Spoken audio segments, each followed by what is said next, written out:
Hello, welcome to Mattamagical. I'm your host, Matt McGee. I'm a theater artist who specializes in puppetry and props. And today, I'm going to show you how you can make props, masks, sculptures, puppets, just about anything, with nothing more than some masking tape and other objects you might find around the house and your imagination. So let's get started.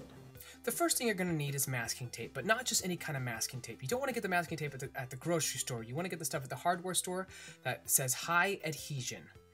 That's the most important thing. That is what makes the difference and why most people wouldn't consider masking tape as an artistic medium. Now, it doesn't matter what width you get in tape, it just depends on the project. I usually like to have a little bit of both nearby. Now, depending on what you're working on, you might need some foil as well, and we'll show some examples of how that could be used, but it's not necessary. You could also use some hanging wire. You can find this at the hardware store in different thicknesses. And if you're going to use wire, you need some needle nose pliers to cut it and to bend it. In addition to that, you might need some newspaper, but that's easy to find. I love masking tape because of how cheap it is, how durable it can be, and how it's also paintable. I used to love duct tape. I used to make everything out of duct tape when I was a kid, and duct tape was great. It's very strong and durable, but there are some downsides to it. Number one, it's a lot more expensive than masking tape. Number two, you can't paint it because it's basically plastic. Masking tape is almost like pre-glued paper, and so making something out of it is almost like a layer of paper mache that you put down, and then you can just paint right onto it. Also, duct tape leaves behind a very sticky residue on objects or whatever you stick it to. Masking tape leaves a little bit, but not to the same degree as duct tape, so it's cleaner to use than duct tape. Also, the reason I sculpt with masking tape sometimes as opposed to clay is because clay can leave residue on your fingers. It's a little bit messier to clean up. It costs more to get the amounts of clay that you need, and it's a little sometimes less forgiving. If you have really soft clay and you drop it or something, your sculpture gets smashed. Whereas if I make something out of newspaper and masking tape, I can drop it and it's not going to get as damaged.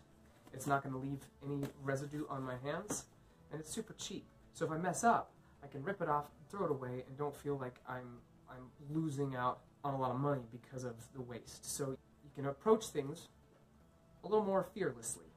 And that's the most important thing about this. Because it's cheap, because it's easy to use, I'm going to show you how you can start sculpting and making things with a little less fear.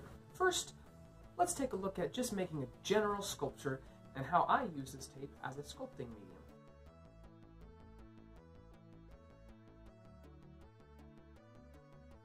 The first thing you're going to want to do to make your sculpture is figure out what the essential shape is and start forming that up. Now, I'm forming this out of newspaper, and then I'll hold it together with the masking tape. All sculptures, all art can be consolidated to its rudimentary shape. I'm starting with a basic ball, and I'm making it out of newspaper. Now, I don't know what I'm forming. I'm making this up as I go, so I'm just seeing where this takes me. But you start with the basic shape, and then you can build from there. And if it's not perfect at first, that's the great thing. You can take some more newspaper, add more tape. Now, as you can see, I'm starting to form a little mouth here, and I was thinking, a mouth. Let's build up some bigger lips. And so, again, you just take newspaper, and then with the tape, start forming out the rough outline of what you want this to be. It doesn't have to be perfect yet. Just get the general shape. Another thing to remember is as you're putting the tape on, be sure it's all smoothed out. Don't leave any rough edges. Now, I'm going to take another wad of newspaper and create sort of a nose. Now, let's say you put it on and you go, you know, I just don't like the look of that. It's not in the center. Well, great thing about the tape is you can peel it up right where you added that extra piece and then rip it right off and say, I need to place it more in the center.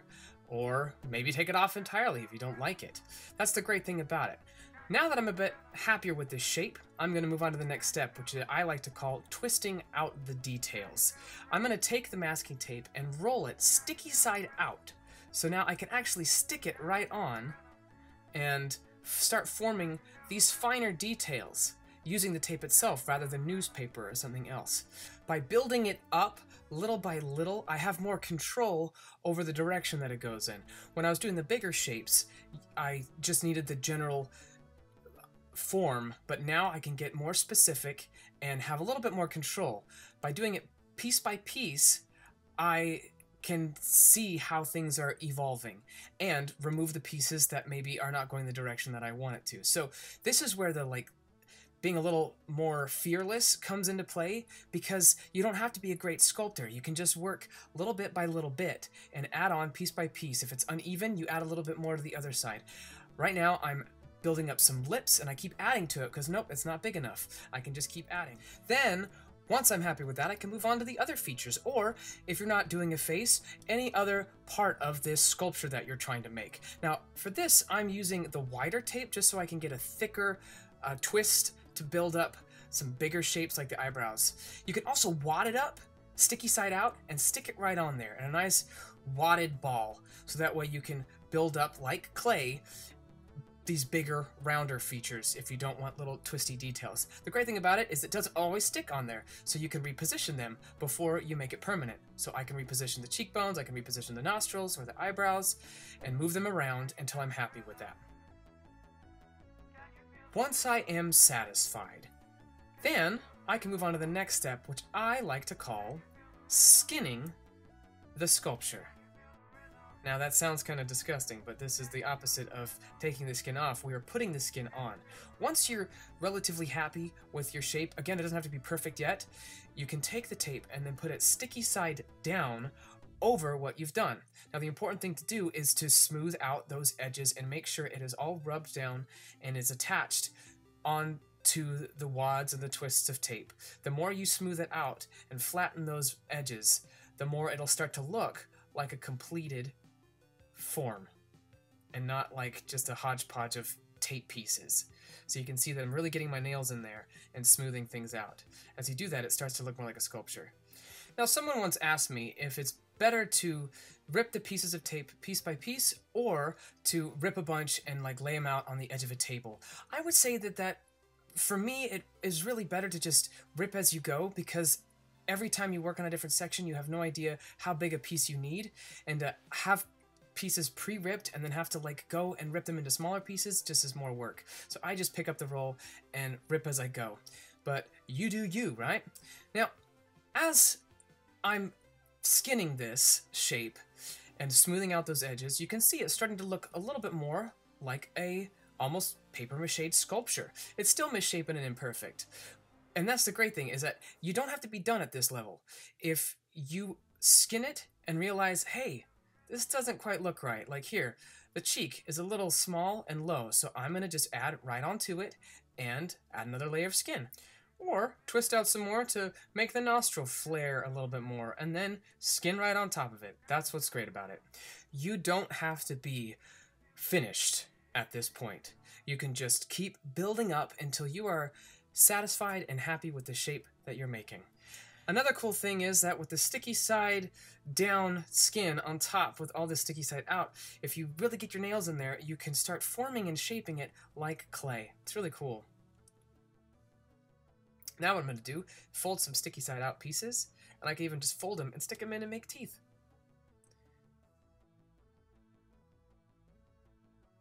Now of course this gets to be really small, and what I could do is finish the puppet and then cut out teeth and hot glue them in after, because what you could do with this is go over it with paper mache or paint it directly and coat it with something like Mod Podge or some other sealer or plastic kind of coating, like even glue or wood glue or something. When I'm doing heavier projects that need to be for theater, that need to hold up, I might go over this with paper mache and then do the painting. But it depends on the needs. You could go the simple route and just say, hey, I'm just going to paint this, seal it, and be done. Because I have done several shows or projects where that is all I have done, and it's worked out great. Because you can see here that trying to put the tape sticky side down on these teeth just gets super tedious. Now, I can add an eye, or two different kinds of eyes, with just the eyelids or the eyeball, Or I can wait and do this later and add plastic eyes, ping pong balls, after I finish the head paper mache it. It's all up to you. But here's an example of a model I made for the Zazu puppet, and another model I made for Little Shop of Horrors, all out of foil and tape. And now here is a finished product, painted, of a severed head. This is literally just newspaper, tape, paint, and some Mod Podge. So it's got some flex to it. It's even kind of squishy and almost realistic. Ooh, it just kind of makes you grossed out. There you go. So to save on time, rather than forming your basic shape out of newspaper, what you can do is find an object or a shape that is already there. So here I found a styrofoam ball, and again, I just started building up with the twisting out the details with the sticky side out tape and forming the features on the face. I was trying to make these little people puppets. So here you can see it's starting to take the form of an actual face, and once I was satisfied, I then skinned it. Now, you can see the nose is a little smashed. I wasn't too worried about it being completely perfect because I knew I was going over that with another medium. I went over this with Model Magic, the stuff you can buy at the craft store, so that gives it more of a finish that then I could paint. Now, if you're getting into bigger shapes and sculptures, you might be asking yourself, well, what can I fill a big head like this or like this with besides newspaper?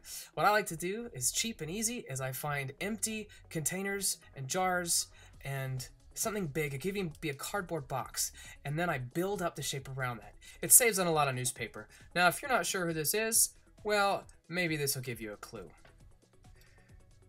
That's right, it's good old Slimer from Ghostbusters. I actually used the newspaper and masking tape form to create a shell around it that I could light up from inside.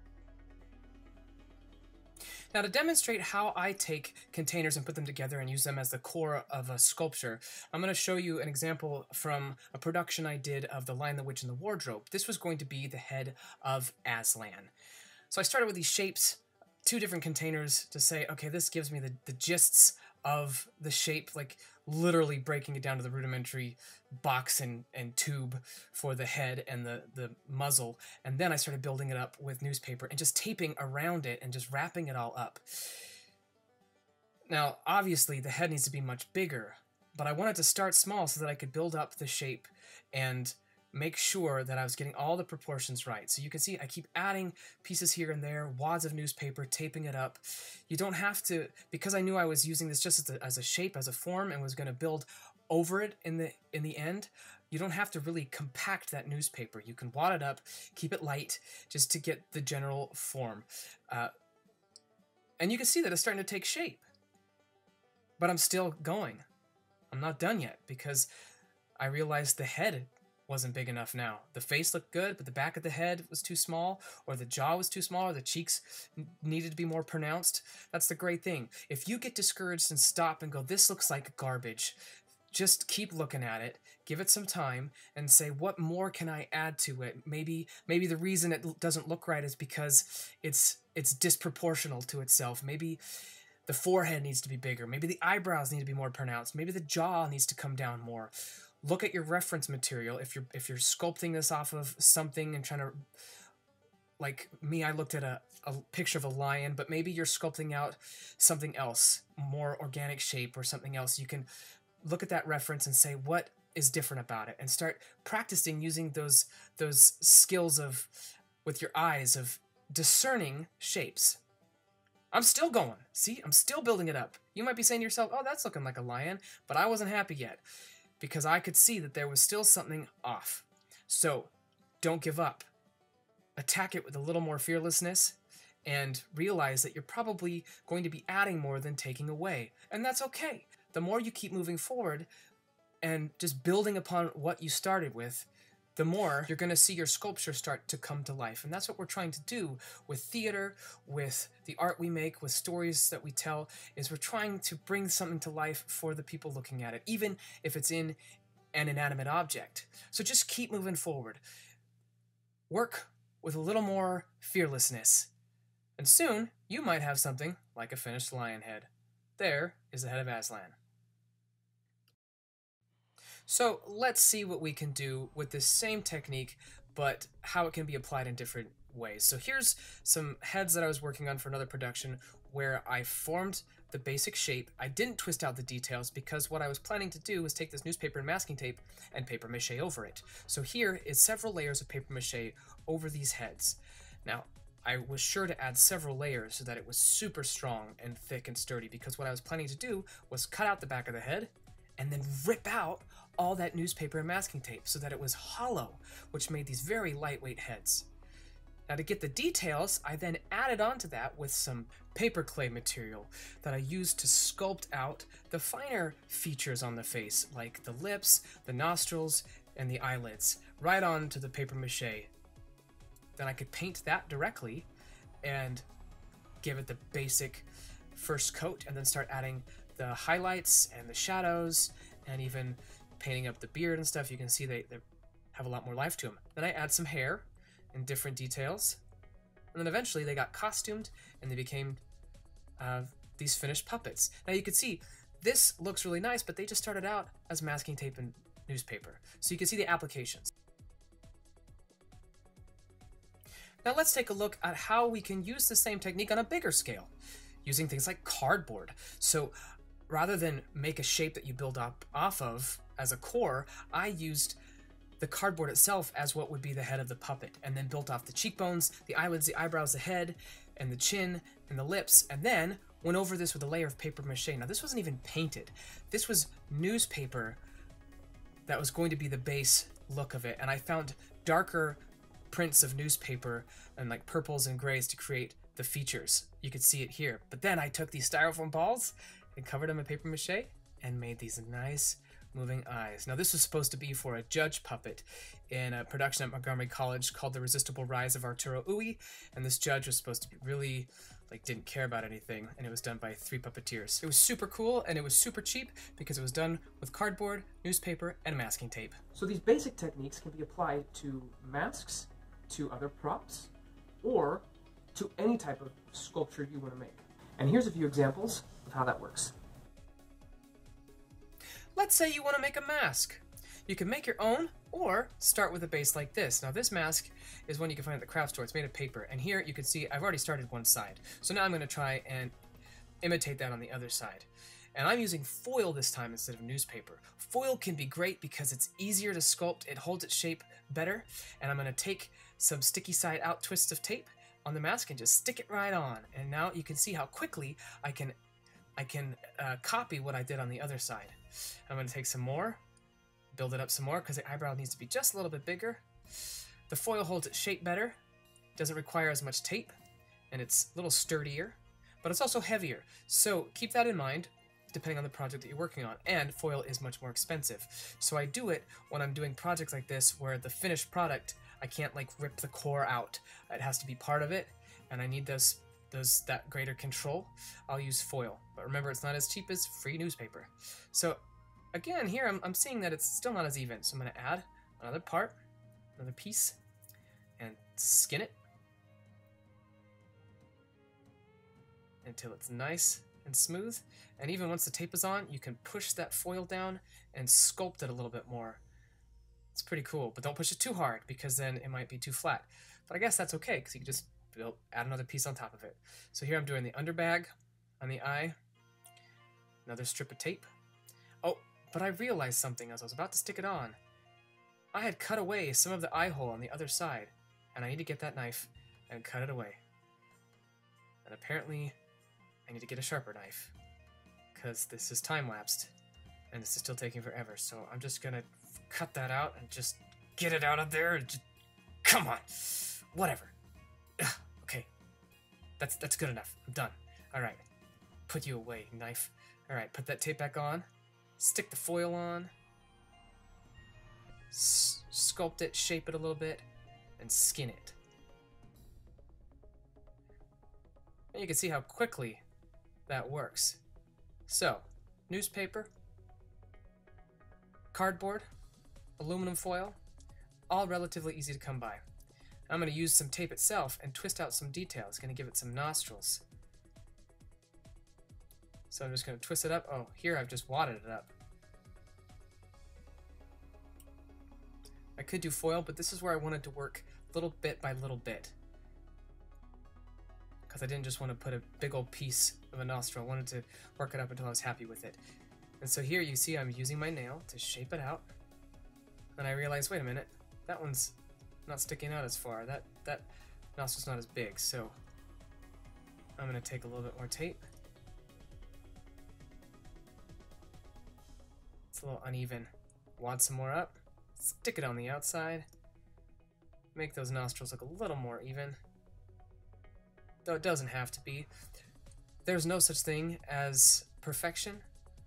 No face is symmetrical, so the imperfections are what make it perfect. But sometimes you still want it to be a little more even. Now I could take this, I'm going to build up some cheekbones now. Just keep adding on to it. Sticky side out twists.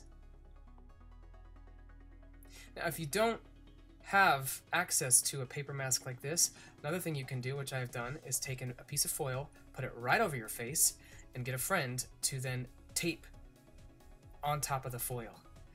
Now it's not as sturdy, but it can at least give you a very basic shape of your face. So there you go. Here I am wearing it, like a doofus. Ooh, look at me. That's a mask. You can coat over this with paper mache, or just paint it directly, as I'm demonstrating with no paint. But what if you need a big theatrical mask that someone doesn't wear because it's too big? For instance, let's look at the Lion King. Here I started with the drawing of a lion head on a piece of cardboard, and using masking tape and newspaper, I built off the basic shape on top of that drawing, getting the proportions that I wanted based on the sketch that I put down. Now what I'm going to use this for is not the mask itself, but the mask form that then I can cover and paper mache a copy of, which I'll show you in just a second. And you can see I'm using the same exact techniques, but now I'm combining it. We're using newspaper, we're using masking tape, and we're using foil. We're getting crazy here.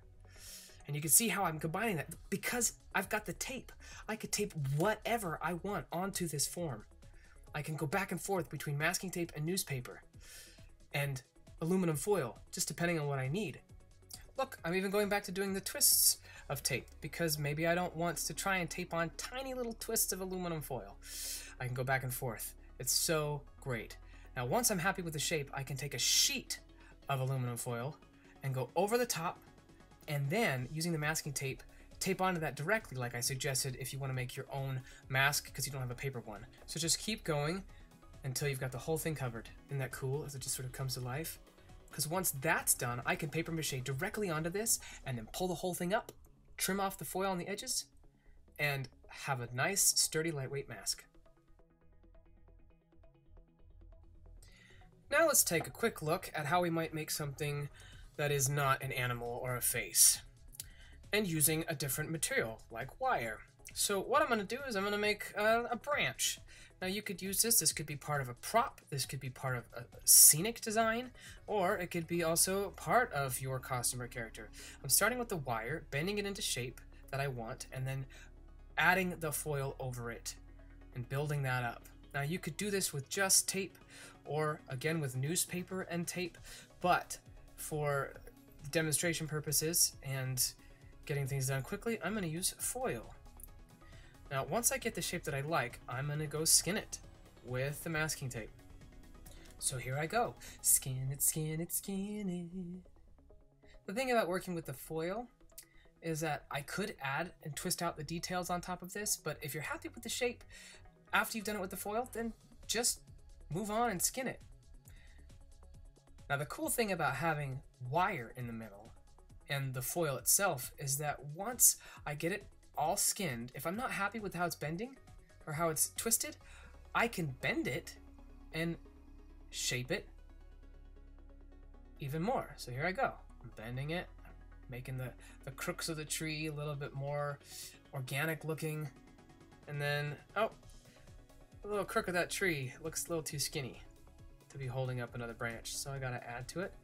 Same technique, bending this all out until I'm a little happier with it. Then I'm gonna take little twists and do, just using the twists, make smaller little branches that are coming off. And this is what's really gonna sell it as something organic. But like I mentioned with the teeth on that sculpture head, it's a little more tedious to try and get those little pieces of tape around it. But if that's what you want to do, it's worth it.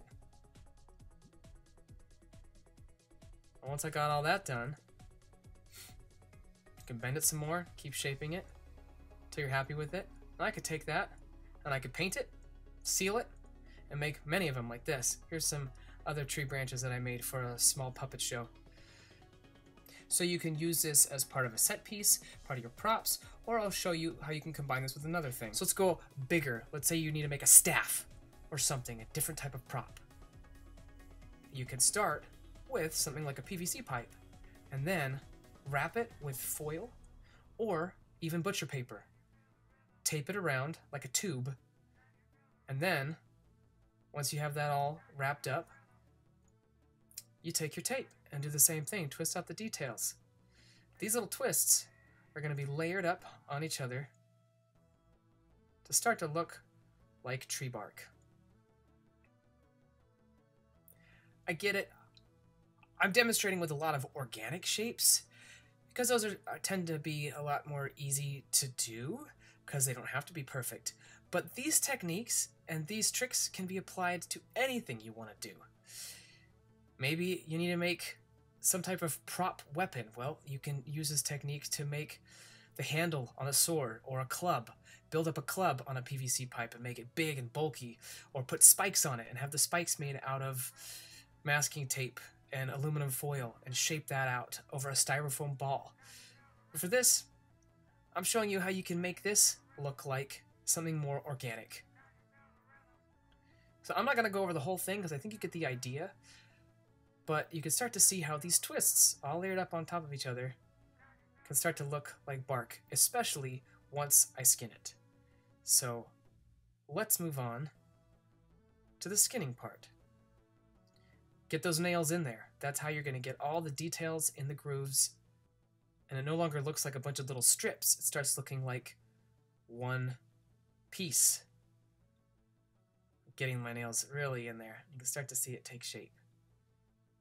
Now you can paper mache over this, make it nice and sturdy, sand it down, paint it, give it some other texturing stuff, but you can see, look, it's starting to really look like wood. Now I will say something about paper mache. If you paper mache over this, as it dries, it will shrink a bit, which means it will pull out of those gaps and you will lose some of that detail, so just keep that in mind. But here, I can take the branch I made before, stick it in, and let's say I want to put something in there, like, oh, I know, I've got this little ball, and you could put a light in it and make it like a magic staff that lights up. Ooh! But here's the other really cool thing. Because it's wrapped around this PVC pipe, I can slip it out, and now it's hollow. And if you made it paper mache, it's super hard, super lightweight. Haha, there you go. But not only can you sculpt with it, you can take objects that are already made and put them together and sculpt on top of them, and then coat that or paint that and make your own props and sculptures out of things like cardboard and found objects here. These are just covered in masking tape and painted. But let's give you a demonstration. Sometimes your project calls for a machine, a device, an invention, something that is not organic, and you have no idea how to build that from the ground up with just raw materials. So what I like to do is find found objects, recycled objects that have cool shapes, and I put them together with masking tape. It's actually really kind of fun because it's like building your own puzzle. You see how these random objects tend to fit together, like this cup that fits inside this cornstarch container. It just fit perfectly. I love figuring that out because then as you tape them together and see how they fit, you discover that they kind of form their own shapes, and it saves you the trouble of having to figure out how to build something from scratch. In fact, a lot of your favorite movie props are formed this way using found objects. Lightsabers, proton packs from Ghostbusters, all these things are made out of found recycled parts. Sometimes your story calls for something like that. Well, this is where you get to have the most fun, and it's really just like playing Tetris. Now, you could use the hot glue and glue things together, but then you might freak out and think, oh, I didn't like how that went, so now I've got to rip all that glue off. But with a tape, you can position everything exactly the way you want it, and when you're happy, you cover the whole thing with tape. Because let's be honest, it's really hard to paint plastic, especially different colored plastics, different styles of plastic. But if you tape it all, you can paper mache over it, or paint directly on the masking tape, and then you've got yourself a unit that looks like one piece. Then you can mount it on a wall, do whatever you want, I don't know. It's up to you, but there you have it, a non-organic sculpture where most of the work has been done for you. Here's how I apply this to a production that I did of Beauty and the Beast. Now this doesn't look like anything. This is some cups and parts, even a toilet paper tube, some found objects I found at the dollar store and thrift store, and I put them together to form none other than Lumiere out of recycled objects. Then I cover the whole thing in masking tape as so. And then, really sealing in those things with my fingernails, I could paper mache over that, sand it down, paint it to look like this. And there you have a beautiful puppet made out of found objects and masking tape. And finally, let's take a look at an example that incorporates all of these techniques using foil, newspaper, masking tape, and found objects. Here I wanted to make a classic bust of Yoda, and I used the stand out of these recycled containers, and the head was made out of foil and masking tape. I think there might have been a styrofoam ball, and then I used cereal box cardboard for the ears, and you could see the twists of masking tape sticky side out around the rims, and I built up that, and I got all those details, and then skinned the whole thing, added more to the base to create that sort of classic stand. I think that bottom was a cardboard box. And then I even took some newspaper and made these little tubes and taped them on to create that sort of Shakespearean collar. Then, using this paper clay type stuff, I went over the whole thing to get some of those finer details and to give it a nice hard shell. And then finally, I used some even finer paper clay material and created the final sculpture you see here for May the 4th a few years ago. Not too shabby, eh? Just found objects and masking tape. So as you can see, the possibilities are practically endless. You can apply them to theater, you can also apply them to cosplay, you can make armor or other like sculptural elements on your costumes. You can use them for even just home decor. But really, you can just do anything you want. And it's pretty simple and super inexpensive if you're creative. So there you go. I hope I've given you some ideas to kickstart your imagination and get you moving forward on making things out of the cheap roll of masking tape. I'd love to see what you're working on, so if you make something, masks, props, puppets, or more, tag me at #mattamagical and keep me posted on all the magic that you create.